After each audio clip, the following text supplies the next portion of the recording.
আমরা স্থানীয় জনগণ কেন্দ্রিক পর্যটন করব সেন্ট মার্টিনে।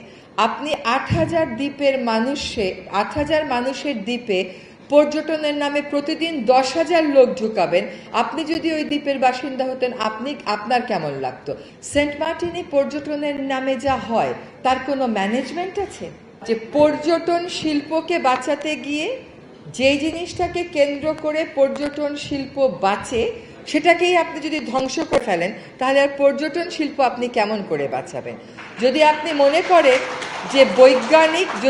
মনে করেন যে বৈজ্ঞানিক যে বিশ্লেষণগুলো আছে দেশীয় এবং আন্তর্জাতিক, যেখানে বলা হয়েছে যে 2045 সালের মধ্যে সেন্ট মার্টিন ডুবে যাবে যদি প্রবালের ক্ষয় আমরা রোধ করতে না পারি, সেটাকে আপনি কেমন করে অবজ্ঞা করবেন?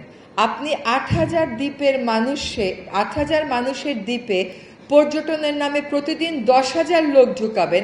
আপনি যদি ওই দ্বীপের বাসিন্দা হতেন, আপনার কেমন লাগতো?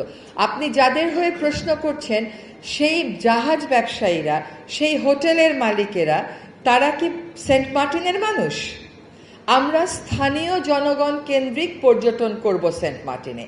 স্থানীয় জনগণ কেন্দ্রিক যখন পর্যটন হবে, আপনি রাতারগুলে গিয়ে দেখে আসেন, সেটা কিন্তু ধ্বংসপ্রাপ্ত হচ্ছে না। হ্যাঁ, এখন যদি বলেন যে আপনি ব্যবসায়ীদের স্বার্থ দেখেন এবং যেটা ব্যবসায়ীদের স্বার্থ সেটাই শিল্প, তাহলে সেটা এক ধরনের যুক্তি।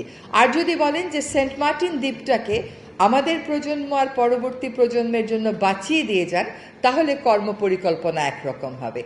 এই সরকার নতুন কোনো কিছু করেনি, বহু পুরনো সিদ্ধান্ত এই সরকার বাস্তবায়ন করেছে।